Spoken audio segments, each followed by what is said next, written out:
Hello बच्चों, good evening. आप सभी का स्वागत है राइन्स एकेडमी फाउंडेशन चैनल पर। अगर आप इस साल बिहार बोर्ड मैट्रिक परीक्षा का 2025 वाला जो एग्जाम होने वाला अगर लिखने जा रहे हैं तो आप लोगों के लिए एक बहुत ही बड़ी खुशखबरी है। मैं मोहम्मद साकिब आप लोगों के सामने गणित विषय का एक क्रैश कोर्स लेकर प्रस्तुत हुआ हूँ, जिसमें हम लोग गणित विषय का चैप्टर नंबर 1 से लेकर चैप्टर 15 तक, जो टोटल 15 चैप्टर है, 100 नंबर की पूरी तैयारी बहुत ही अच्छे ढंग से करेंगे और वो भी टू दी पॉइंट, जो कि सीधा हमारा एग्जाम में आएगा। तो बच्चों, ज्यादा आपका टाइम वेस्ट न करते हुए सीधे हम आज के इस वीडियो में जो हम डिस्कस करने वाले उस पर चलते हैं। इससे पहले आपसे सिर्फ एक रिक्वेस्ट करेंगे कि आप इस वीडियो को स्किप न करिएगा। आप एक बार मेरे कहने पर, मेरे विश्वास करके आप सिर्फ 10 मिनट तक इस वीडियो को देखिए। अगर आपका मन न मोले हम तो फिर कहिएगा। आइए इस वीडियो को स्टार्ट करते हैं। जैसा कि बच्चों आपको गणित है, हम लोग इस मिशन 100/100 लेकर चल रहे हैं। आज हम ये प्रतिज्ञा कर रहे हैं कि हमको मैथ में 100 आउट ऑफ 100 लाना है, और इस मिशन के लिए आज से हमें एक प्रण लेना पड़ेगा कि हम इस गणित के विषय में 100 में से 100 ला कर रहेंगे। तो बच्चों, अगर हमें गणित विषय में 100 में 100 लाना है तो इसके लिए कहा जाता है कि अगर आपको किसी जंग में उतरना है तो आप उसको जंग में उतरने से पहले अपने दुश्मन को पहचान लेना चाहिए। बच्चों, मैट्रिक परीक्षा 2025 आपके लिए भी, हमारे लिए भी एक जंग के जैसा है, और उस जंग में उतरने से पहले हम उस जंग में आने वाले अपने दुश्मन को पहचानेंगे, और वो दुश्मन हमारा एक है गणित। इस गणित को पहचानेंगे कि इस गणित में किस प्रकार के प्रश्न आते हैं, किस चैप्टर से कितने नंबर का प्रश्न आते हैं। अगर एक बार हम लोगों ने ये पहचान कर लिया तो हमारे लिए, हमारा गणित के विषय में 100 में 100 नंबर लाने का जो मिशन है, उससे 50% सिर्फ हम अपने दुश्मन को पहचान के कर सकते हैं।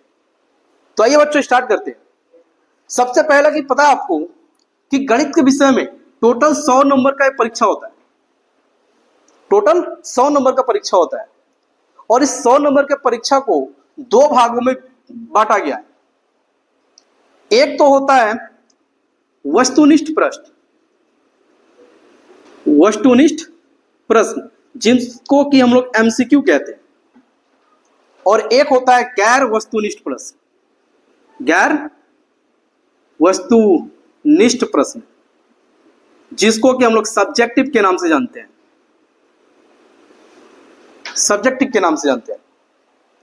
अगर बात करें बच्चों वस्तुनिष्ठ प्रश्न कितने आते हैं हमारे प्रश्न गणित के पेपर में, तो ये टोटल प्रश्न इसके जो होते हैं ये 100 होते हैं। कितने होते हैं बच्चों?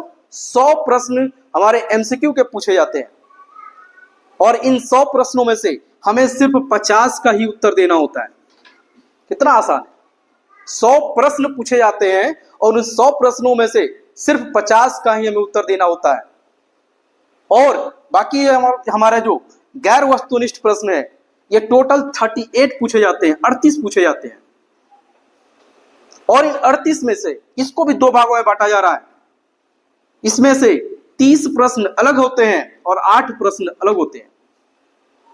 ये जो 30 प्रश्न होते हैं ये 2 मार्कर होते हैं, यानी 2-2 मार्क्स के होते हैं, और ये 8 प्रश्न जो होते हैं ये 5 मार्क्स के होते हैं, जिनमें से इस 30 में से हमें 15 प्रश्नों का उत्तर देना होता है, और इन 8 में से हमें 4 प्रश्नों का उत्तर देना होता है। और ये हमारा एमसीक्यू जो है, यह हर एक प्रश्न 1 मार्क्स का होता है। तो 50 यहां से आते हैं मार्क्स, और यहां पर 30 में से 15 देने हैं, यानी कि 15 से तो अगर 2 से मल्टीप्लाई करते तो 30, यानी कि 30 नंबर हमारे यहां से आते हैं। और इस 8 में से 4 प्रश्न यहां पर, यानी एक प्रश्न 5 नंबर का, यानी 20 मार्क्स यहां पर हमारे आते हैं, यानी कि टोटल 100 मार्क्स। इस तरीके से हमारा मैथ का, हमारा गणित का प्रश्न को बांटा जाता है। तो बच्चों, अगर इस पूरे तरीके को अगर हम लोग देखते हैं तो हमें एक बात समझ में आता है कि हमें एमसीक्यू पर भी ध्यान रखना है, हमें सब्जेक्टिव प्रश्न पर भी उतना ही ध्यान रखना है। ओके बच्चों, तो आइए देखते हैं हम लोग इस पूरे मिशन में कैसे हम इस 100/100 का जो हमारा मिशन है कैसे इसको कंप्लीट करेंगे। उसके लिए गणित विषय का पहला चैप्टर, जिसका नाम है वास्तविक संख्याएं। क्या नाम है? वास्तविक संख्याएं। आज हम इस चैप्टर को स्टार्ट कर रहे हैं। वास्तविक संख्याएं को स्टार्ट करने जा रहे हैं। और वास्तविक संख्याओं को पढ़ने से पहले हम इस चैप्टर की क्या महत्व है हमारे परीक्षा में, इसको समझेंगे। यह चैप्टर हमारे जब परीक्षा में कितने मार्क्स से पूछा जाता है, किस किस टाइप वाले प्रश्न में इसको पूछा जाता है, ये समझेंगे। बच्चों, वास्तविक संख्या जो है, अगर इसकी बात करें एमसीक्यू के लिए, यानी कि वस्तुनिष्ठ प्रश्न में कितने पूछे जाते हैं, जैसा कि मैंने रिसर्च किया, पिछले 2011 से लेकर 2024 तक के प्रश्नों को देखा है बिहार बोर्ड का। 2021 से पहले का प्रश्न का तरीका कुछ और होता था, और 2021 के बाद का जो कोरोना काल के बाद का जो प्रश्न है, उसका तरीका बिल्कुल बिहार बोर्ड ने अपना बदल दिया है। तो 2021 के बाद से अगर प्रश्नों का तरीका देखा जाए बिहार बोर्ड के पूछने का, तो तरीका यह है कि वास्तविक संख्या से एमसीक्यू में कम से कम 7 क्वेश्चन और ज्यादा से ज्यादा 15 क्वेश्चन पूछा है एक साल में, एक प्रश्न में, एक प्रश्न पत्र में कम से कम 7 प्रश्न और ज्यादा से ज्यादा 15 प्रश्न पूछा है। अगर हम इस एवरेज को मान के चले तो एवरेज हर साल 10 क्वेश्चन एमसीक्यू सिर्फ वास्तविक संख्या से पूछता है। यानी कि इस चैप्टर का महत्व यह है कि एमसीक्यू में आपको जो 50 क्वेश्चन लगाना है, 50 प्रश्नों का उत्तर जो देना है एमसीक्यू में, उसमें से 10 प्रश्नों का औसतन महत्व रखता है आपका ये पहला चैप्टर वास्तविक संख्या। और बच्चों, अगर आपका सब्जेक्टिव प्रश्न की बात करें, आपको अभी आगे ही हम बताया था कि सब्जेक्टिव प्रश्न 2 प्रकार के होते हैं, एक 2-2 मार्क्स का होता है और एक 5 मार्क्स का होता है। तो बच्चों, आपको जानकर हैरानी होगी कि इस वास्तविक संख्या से 5 मार्क्स का कोई भी प्रश्न नहीं पूछता है, नॉट एट ऑल। कोई भी 5 नंबर का क्वेश्चन वास्तविक संख्या से नहीं पूछता है। और बच गया जो 2 मार्क्स का क्वेश्चन, 2 मार्क्स का क्वेश्चन जो होता है, इसमें औसतन 2 क्वेश्चन पूछता है, यानी कि टोटल 4 नंबर का 4 मार्क्स का आपका सब्जेक्टिव क्वेश्चन और औसतन 10 नंबर का एमसीक्यू क्वेश्चन, यानी कि ये आपके टोटल 100 नंबर का जो मिशन है, उसमें औसतन 14 नंबर का महत्व रखता है। औसतन 14 नंबर का, यानी कि 14% का आपका महत्व है इस चैप्टर का, आपके आने वाले परीक्षा में होने जा रहा है। तो बच्चों, इस चैप्टर को हम लोग बहुत ही जी जान से पढ़ेंगे, बहुत ही गहराई में जाकर पढ़ेंगे, और सिर्फ वही पढ़ेंगे जो हमारे इस बोर्ड परीक्षा 2025 में आने वाला है, इसके सिवा और कुछ नहीं। तो आइए बच्चों, आज का हमारा पहला चैप्टर वास्तविक संख्या स्टार्ट करते हैं। हमारा चैप्टर क्या होगा? वास्तविक संख्याएं। मिशन याद रखेंगे, हमें 100 नंबर में लाना है, 100।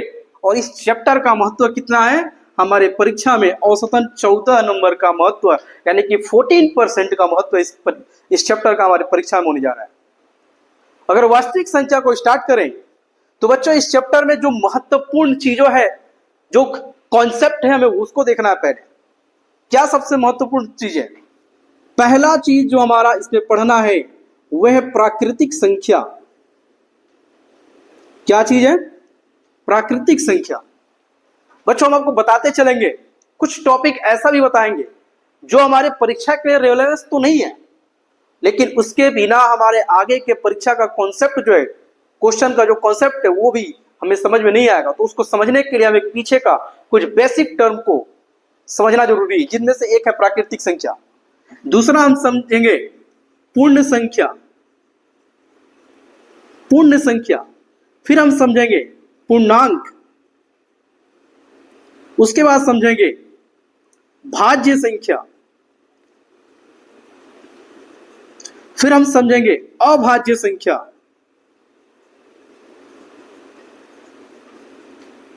इसके बाद समझेंगे परिमेय संख्या और अपरिमेय संख्या। ठीक है, इन टॉपिक में से आज हम सिर्फ कवर करेंगे पहला, दूसरा, तीसरा, चौथा और पांचवा। ये 5 टॉपिक हम सिर्फ आज इस वीडियो में कवर करेंगे। बच्चों, हम समझेंगे कि प्राकृतिक संख्या किसे कहते हैं, पूर्ण संख्या किसे कहते हैं, पूर्णांक किसे कहते हैं, और आपको बता दें कि इस तीनों चैप्टर से कोई डायरेक्ट प्रश्न तो हमारे पेपर में नहीं दिखेगा, लेकिन इन तीनों के बगैर हम आगे का कॉन्सेप्ट को समझ नहीं पाएंगे। इसलिए आपको अगर आगे के कॉन्सेप्ट, जहां से हमारा सबसे ज्यादा प्रश्न इस कॉन्सेप्ट से बनता है, इस टॉपिक से बनता है। इसको समझने के लिए हमें आगे का इन सब चीजों को भी समझना है। तो बच्चों, अगर हम बात करें प्राकृतिक संख्या किसे कहते हैं, अगर हम टॉपिक को शुरू करें, प्राकृतिक संख्या किसे कहते हैं, प्राकृतिक संख्या किसे कहते हैं? प्राकृतिक सभी संख्या वे सभी संख्याओं को कहते हैं जिनका प्रयोग हम गिनती के लिए करते हैं। अगर आपसे पूछा जाए, आप जो गणित का प्रश्न पत्र के लिए तैयारी कर रहे हैं, उसमें पूछा जाए आपसे कि कुल कितने प्रश्न आते हैं, आप कहते हैं सर जी अभी आपने बताया कि एमसीक्यू के लिए 100 प्रश्न आते हैं। तो बाबू आपने उस प्रश्न को गिना है ना, 1 2 3 4 5 6 7 करते इसी तरह 100 तक आपने गिनती करते हुए पहुंचा है। उसके अंदर जितनी संख्याओं को आपने यूज किया वो सब के सब प्राकृतिक संख्या है। आपसे पूछा जाए आपके जिस स्कूल में पढ़ते हैं उस क्लास में कितने बच्चे हैं, आप बच्चों को गिनने के लिए जो संख्याओं का प्रयोग करते हैं वो संख्या क्या है? प्राकृतिक संख्या है। प्राकृतिक संख्या का मतलब क्या होता है? प्राकृतिक संख्या का मतलब होता है वे सभी संख्याएं जिनका प्रयोग हम गिनती के लिए करते हैं, हम गिनती के लिए करते हैं, वही संख्याएं प्राकृतिक संख्या कहलाती है। और अगर प्राकृतिक संख्या को और आगे समझे तो बाबू प्राकृतिक सबसे छोटी प्राकृतिक संख्या क्या होती है? सबसे छोटी प्राकृतिक संख्या क्या होती है? तो आप बताइए कि किसी चीज को गिनना शुरू करते हैं तो कहां से स्टार्ट करते हैं? अगर आपके पूछा जाए कि आपके क्लास में कितने बच्चे हैं, आप बोलते हैं सर जी हमारे क्लास में 40 बच्चे हैं।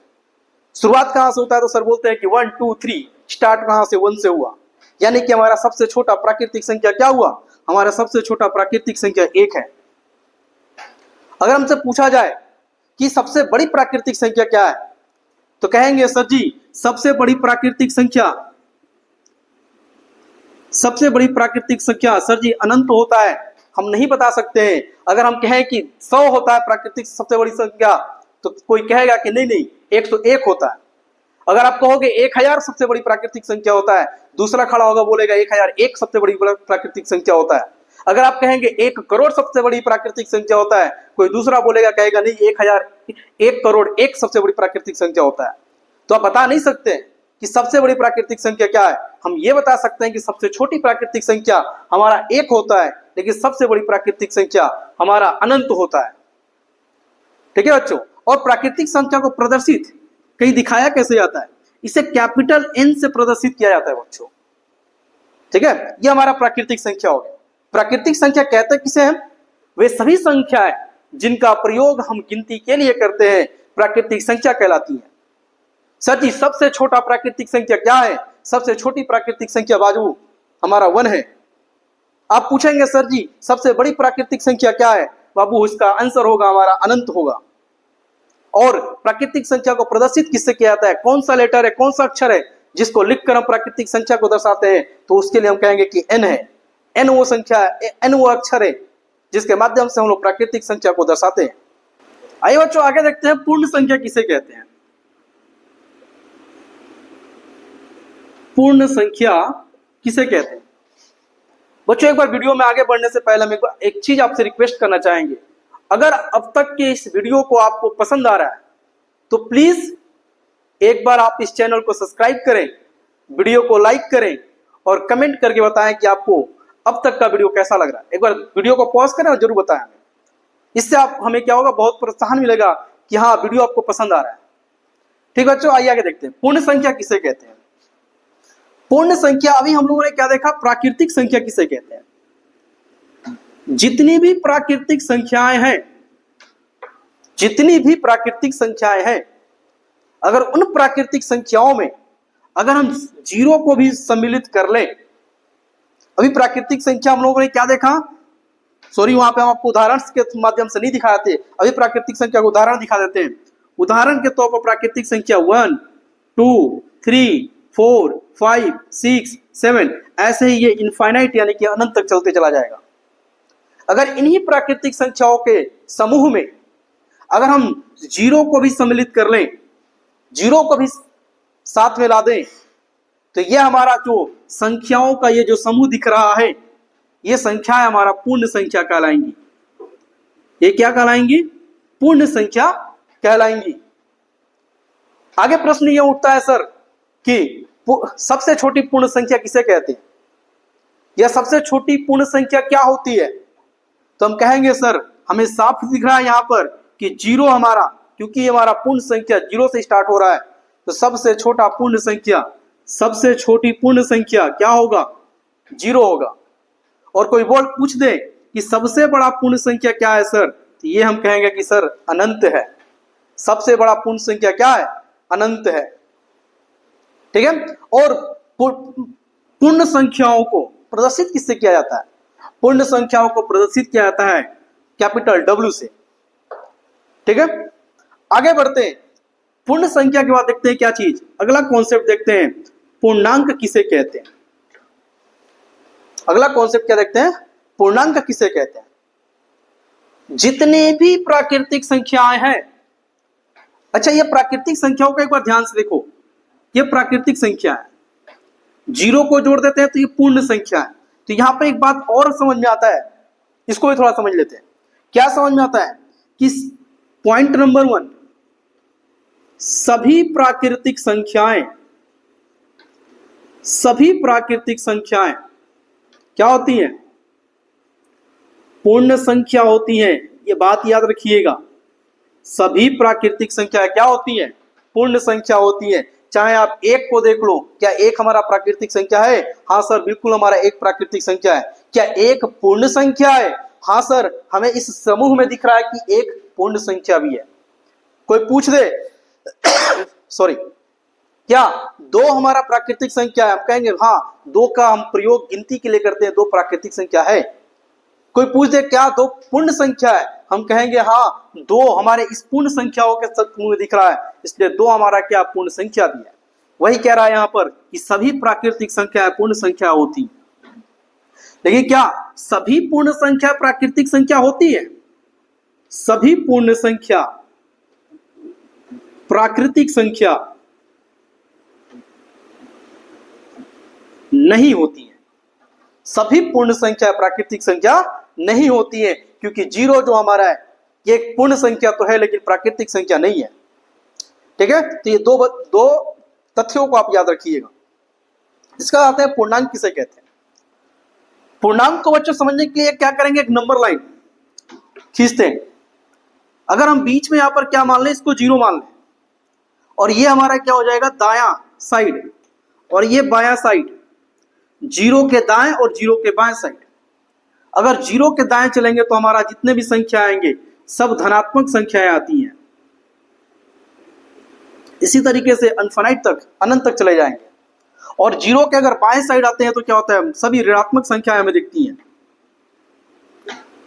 सभी ऋणात्मक संख्याएं दिखती हैं। और कहां तक जाएंगे, तो ये सब के सब अनंत तक चले जाएंगे। अब इसमें एक चीज हमें दिखाई दे रहा है, क्या दिख रहा है कि ये अगर जीरो के दाएं साइड में देख रहे हैं 1 2 3 4 5, ये हमें एक चीज दिख रहा है। क्या ये दिख रहा है कि ये तो सभी प्राकृतिक संख्या है। अगर इस जीरो को सम्मिलित कर लें तो ये तो दिख रहा है सीधे क्या हमें, अरे ये तो पूर्ण संख्या है। और अगर बात करें इन सभी संख्याओं को हम अगर ले लें समूह में, इन्हीं संख्याओं को कहते हैं पूर्णांक, जिसमें धनात्मक संख्या भी होती है, ऋणात्मक संख्या भी होती है और शून्य भी होता है। और इन सभी के समूह को कहते हैं कि ये क्या है, ये पूर्णांक है।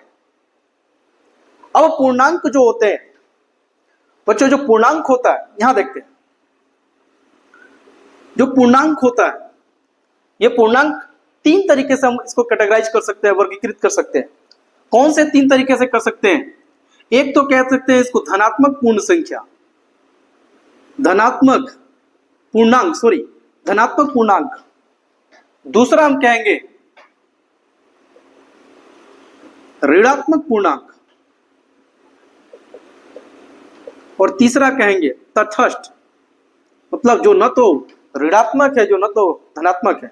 अगर इस नंबर लाइन पर देखें, इस जीरो के दाएं साइड में जितनी संख्या दिख रही है ये सब के सब हमारे क्या है, धनात्मक संख्या है, धनात्मक पूर्णांक है।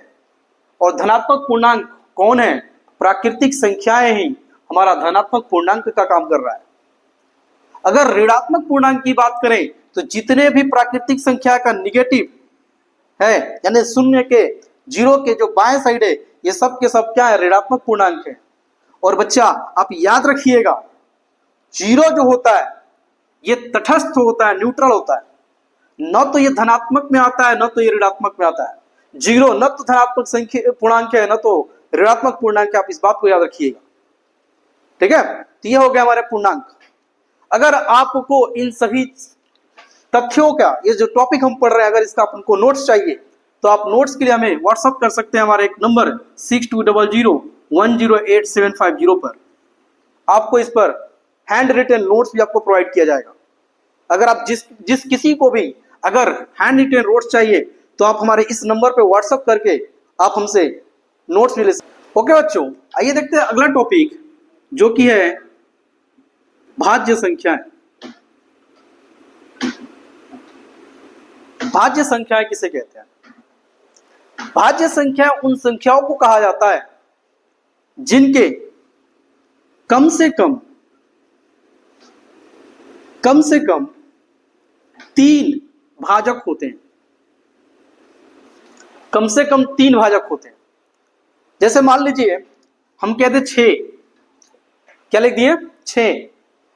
अब इस 6 का भाजक देखिए कितने हैं। सबसे पहले तो ये 6 हमें क्या दिख रहा है, 1 से होगा, इसका एक भाजक तो 1 हो गया। दूसरा भाजक तो ये क्या हो गया, 2 से भी कटेगा। तीसरा भाजक क्या हो गया, ये 3 से भी कटेगा। चौथा भाजक क्या हो गया, 6 से भी कटेगा। हम क्या पढ़े हुई, भाजक संख्या किसे कहते हैं? भाजक संख्या उन संख्याओं को कहते हैं जिनके कम से कम 3 भाजक हो। कम से कम 3 हो, इससे ज्यादा कितने भी हमें नहीं मतलब है। सॉरी, कितने भाजक होने चाहिए? कम से कम 3 भाजक होने चाहिए। जिस संख्या का कम से कम 3 भाजक हैं उन संख्याओं को भाज्य संख्या कहते हैं। इसे एक और मान लो, एक ले लेते हैं 4। अगर इस 4 का भाजक देखें तो एक तो 1 हो जाएगा, दूसरा क्या हो जाएगा, 2 हो जाएगा, तीसरा 4 हो जाएगा। कम से कम 3 भाजक आ गए, तो इस 4 को भी कहेंगे, ये 4 क्या है हमारा, ये 4 हमारा भाज्य संख्या है। अगर बच्चों आपसे अगर पूछे कि क्या 5 भाज्य संख्या है, आइए पहले इसका भाजक देखते हैं कितने भाजक हैं। अगर 5 को देखें तो एक तो ये 1 से विभाजित होगा और दूसरा ये खुद 5 से विभाजित होगा। क्या इसके अलावा कोई ऐसी संख्या है जिसके माध्यम से आप इस 5 को विभाजित कर सकते हैं? कोई भी संख्या ऐसी नहीं है जो 5 को इनके अलावा विभाजित कर सके। तो इसलिए हम कहेंगे कि 5 हमारा भाज्य संख्या नहीं है। बच्चों इसी तरीके से बात करें, क्या 11 हमारा भाज्य संख्या है? अगर 11 भाज्य संख्या है तो इसको भी चेक करेंगे और देखेंगे क्या इसके भाजक कम से कम 3 हो रहे हैं।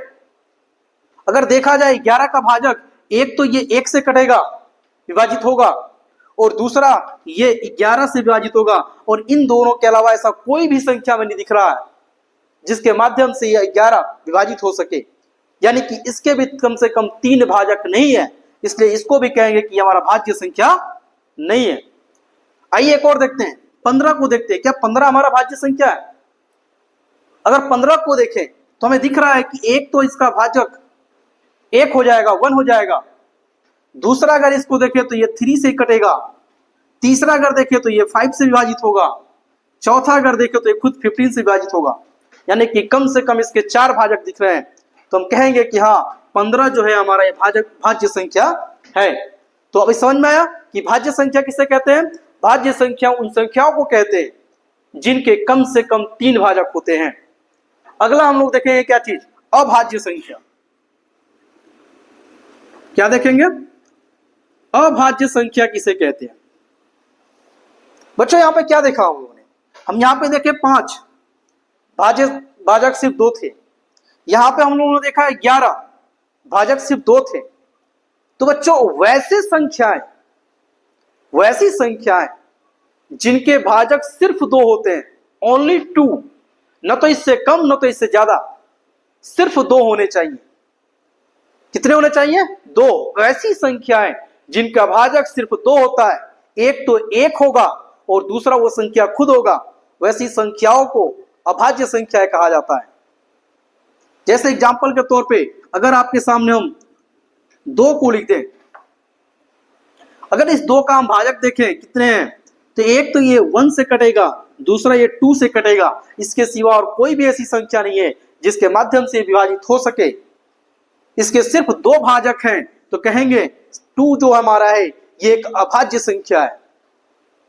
और 2 के लिए एक बात और याद रखिएगा, 2 एकमात्र ऐसा अभाज्य संख्या है, एकमात्र अभाज्य संख्या है जो कि सम संख्या है। 2 एकमात्र ऐसी अभाज्य संख्या है जो कि सम संख्या है। सम संख्या उन संख्याओं को कहते हैं जिसके इकाई स्थान पर 0, 2, 4, 6, 8 में से कोई एक अंक दिखाई दे, या उन संख्याओं को कहते हैं जिनको 2 से पूर्णतः विभाजित किया जा सकता है। ठीक है। इसके बाद जितनी भी अभाज्य संख्या आपको दिखेगा वो सभी के सभी विषम संख्याएं होंगी। जैसे इसके बाद 2 के बाद क्या आएगा 3, अगर 3 के भाजक देखें तो 1 और 3 होगा।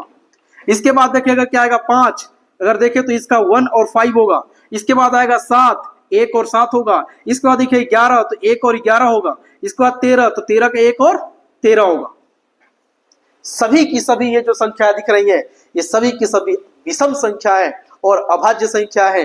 क्यों अभाज्य संख्या है? क्योंकि इन सभी के जो भाजक हैं ये सिर्फ तो और सिर्फ 2 ही हैं, 2 से ज्यादा नहीं है। तो बच्चों अब तक हम लोग क्या देखा?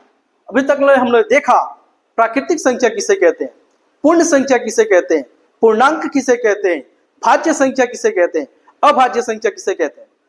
अब आइए इन लास्ट के जो 2 टॉपिक है भाज्य संख्या और अभाज्य संख्या, अगर स्पेशली बात करें अभाज्य संख्या, इसके आधारित प्रश्न को देखते हैं कि हमारे बोर्ड में इस टॉपिक से रिलेटेड कैसे प्रश्न पूछे जाते हैं। आइए बच्चों अगला देखते हैं जो कि बहुत ही महत्वपूर्ण है। अब हम अपने इस वास्तविक संख्या के सच में अध्ययन करने जा रहे हैं। सबसे पहला चीज तो हमें देखेंगे ये 2 जो हमारे लाइफ के सबसे बड़े विलेन है, इन विलेन को देखेंगे, मस और लस। हमको पूरा भी यकीन है कि जितने लोग इस वीडियो को देख रहे हैं सबसे ज्यादा इन्हीं 2 विलेन से घबराते होंगे। मसक क्या है, लसक क्या है, समझ में ही नहीं आता है कि मसक क्या है, लसक क्या, हमेशा कंफ्यूज रहते हैं। आइए आपके इस कंफ्यूजन को दूर करने की गारंटी हम लेते हैं और कंफ्यूजन को दूर करते हैं। मसक जिसको इंग्लिश में HCF कहते हैं, लसक जिसे इंग्लिश में LCM के नाम से जाना जाता है। बाबू याद रखिएगा मसक जो होता है ना वह बड़ी से बड़ी संख्या है। मसक वह बड़ी से बड़ी संख्या है जो दिए हुए किन्हीं 2 या 2 से ज्यादा संख्याओं को पूर्णतः विभाजित कर सकता है। यकीन है आपको मेरे बोले हुए बातों को समझ में नहीं आया होगा। आइए इसको उदाहरण के माध्यम से देखते हैं। अगर हम आपको कहें 16 और 25 का मसा बताइए क्या होगा, तो 16 और 25 का मसा ज्ञात करने के लिए हम सीधा क्या करेंगे, इसका अभाज्य गुणनखंड कर देंगे। क्या कर देंगे? अभाज्य गुणनखंड कर देंगे इनका। 16 को करेंगे 2 बार, 8 बार में जाएगा 16 हो जाएगा, 4 बार जाएगा 2 बार जाएगा, यानी कि 16 का अभाज्य गुणनखंड 2 गुणे 2 गुणे 2 यानी 4 बार हो गया। और अगर 25 का अभाज्य गुणनखंड कर दे 5 5 25, 5 एकम 5 यानी कि 25 का अभाज्य गुणनखंड 5 गुणे 5 हो गया। अगर 16 इसको पावर के रूप में लिखे तो 2 1 2 3 4 4 बार आया है तो 2 के पावर 4 हो जाएगा। और 25 को अगर लिखें तो 25 के यानी 5 के पावर 2 हो जाएगा। अब ऐसी कौन सी संख्या है जो यहां पर भी है और यहां पर भी है? कहिएगा सर बेवकूफ बना रहे हैं क्या, कोई ऐसी संख्या नहीं दिख रही है जो दोनों में हो? तो बाबू याद रखिएगा हमेशा मल्टीप्लाई 1 कर सकते हैं। एक ऐसी संख्या जो दोनों में है तो कहेंगे इसका HCF मतलब कि मस क्या होगा, 1 होगा। आइए एक और एग्जांपल समझते हैं। मान लीजिए हम कहते हैं 16 और 18, 16 और 18 का मस बताइए क्या होगा। तो अभी हम लोग 16 का अभाज्य गुणनखंड क्या देखा कि 16 का अभाज्य गुणनखंड होता है 2 के पावर 4 और 18 का अभाज्य गुणनखंड अगर देखें तो क्या हो जाएगा 9 3 यानी कि 18 का अभाज्य गुणनखंड 2 गुणे 3 गुणे 3 यानी कि 2 गुणे 3 के घात 2। अब अगर पूछा जाए आपसे कि सर दोनों में ऐसी कौन सी संख्या जो दोनों में है, तो हमें दिख रहा है कि 2 यहां पर भी है 2 यहां पर भी है, यहां 3 है यहां नहीं है, दोनों में 2 ऐसी संख्या जो दोनों में है। तो क्या करेंगे, मसा लेंगे और दोनों में क्या हो जाएगा 2 हो जाएगा। अब छोटी कौन सी है, इसका 2 पे घात 4 है, यहाँ पे 2 पे घात 1 है, तो जो सबसे छोटा घात होता है उसी को लेते हैं। यहाँ पे 2 पे घात 1 है तो इसको लेंगे 2 पे घात 1, यानी मस 2 हो जाएगा। यानी कि 2 एकमात्र ऐसी सबसे बड़ी संख्या है कि अगर 16 में 2 से भाग देंगे तो भी ये कट जाएगा पूरा पूरा, 18 में भाग देंगे तभी ये पूरा पूरा कट जाएगा। तो मस वैसी संख्याओं को कहते हैं, वह सबसे बड़ी संख्या है जिससे उन 2 या 2 से ज्यादा संख्याओं पे अगर भाग करें तो वो संख्या पूरा पूरा कट जाए। और लसा किसे कहते हैं? लसा वह छोटी से छोटी संख्या होता है जिसमें इन संख्याओं से भाग देने पर वो पूरा पूरा कट जाएगा। जैसे अगर पूछते हैं कि 16 18 का सर लसा क्या होता है, तो सीधा में देखें तो 2 के घात 4 गुणे 3 के घात 2, यानी कि 16 गुणे 9, और 16 9 क्या होता है 144। 144 वो सबसे छोटी संख्या है जिससे अगर 16 से भाग दे तभी कट जाएगा, 18 से भाग दे तभी कट जाएगा। इनको कहते हैं लसा। तो अभी हम लोगों ने क्या देखा, मसा और लसा किसे कहते हैं ये भी हम लोग समझ लिया। अब हमारे इस चैप्टर के अंदर मसा का आतंक मचने वाला है। मसा पूरा आतंक मचाएगा और उस मसा का आतंक कैसे होगा उसको समझते हैं। मसा को ज्ञात करने के तरीके कितने पास हमारे पास? मसा को ज्ञात करने के कितने तरीके हमें पता है? अगर हम अपने इस चैप्टर की बात करें जो चैप्टर नंबर 1 वास्तविक संख्या है, इसके कितने तरीकों को बताया है, तो मसा ज्ञात करने का हमारे पास एक तरीका है, यूक्लिड विभाजन एल्गोरिथम। एक तो ये तरीका हमारे पास, दूसरा मसा को ज्ञात करने का हमारे पास एक भाग विधि है, और तीसरा हमें मसा को ज्ञात करने के लिए एक हमारे पास अभाज्य गुणनखंड विधि है। 3 विधियां हमारे सामने रखी हुई हैं, मसा, यूक्लिड विभाजन एल्गोरिथम, भाग विधि और अभाज्य गुणनखंड विधि। ये 3 विधियों के माध्यम से मसा को ज्ञात कर सकते हैं। और उन 3 विधियों में आज हम स्टार्ट करने जा रहे हैं अभाज्य गुणनखंड विधि, कि किसी दिए हुए 2 या 2 से अधिक संख्याओं का अभाज्य गुणनखंड विधि से कैसे मसा ज्ञात करते हैं। ठीक है बच्चों, आइए देखते हैं क्या देखने जा रहा है अभी, अभाज्य गुणनखंड विधि। अभाज्य गुणनखंड विधि। और अभाज्य गुणनखंड विधि को समझने के लिए एक एग्जांपल लेते हैं। एग्जांपल क्या है, मान लीजिए हमें मसा निकालने के लिए कह रहा है 240 और 360 का अभाज्य गुणनखंड विधि द्वारा मसा ज्ञात करिए। क्वेश्चन कह रहा है कैसे निकालेंगे, अभाज्य गुणनखंड कैसे करते हैं पहले वो देखेंगे। अभाज्य गुणनखंड करने का तरीका है 240 को पहले ऐसे लिख लेंगे और अभाज्य गुणनखंड करेंगे। 2 1 जा 2, एक बार में चला गया, 2 दूना के 4 चला गया और एक 0 आ जाएगा।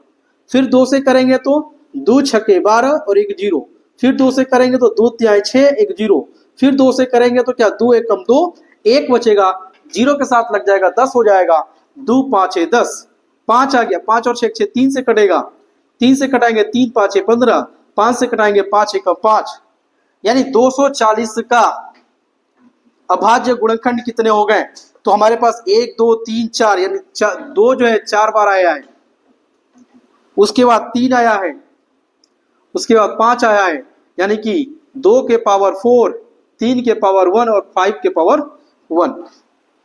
इसी तरीके से 360 का अगर अभाज्य गुणनखंड करें, 360 का अगर अभाज्य गुणनखंड करें, 2 से करेंगे तो 2 1 कम 2 1 बच गया, 6 के सामने लगेगा 16, 2 8 16 0, 2 से करेंगे 2 9 18 0, 2 से करेंगे 2 चौके 8 1 बच जाएगा, 0 के साथ लगेगा 10 हो जाएगा, 2 5 10, 5 और 4 9 होता है, 3 से कटेगा, 3 से करेंगे 3 1 3 1 बचेगा, 15 हो जाएगा, 3 5 15, अभी भी करेंगे 3 से 3 5 15 और 5 से करेंगे 5 1 5। अगर 360 का अभाज्य गुणनखंड देखें तो 360 का अभाज्य गुणनखंड क्या हो जाएगा, 1 2 3, यानी 2 जो है 3 बार आया हुआ है, 3 कितने बार आया, 2 बार आया हुआ है, और 5 कितने बार आया, 1 बार आया हुआ है। यानी कि कहेंगे 2 के घात 3, 3 के घात 2 और 5 के घात 1।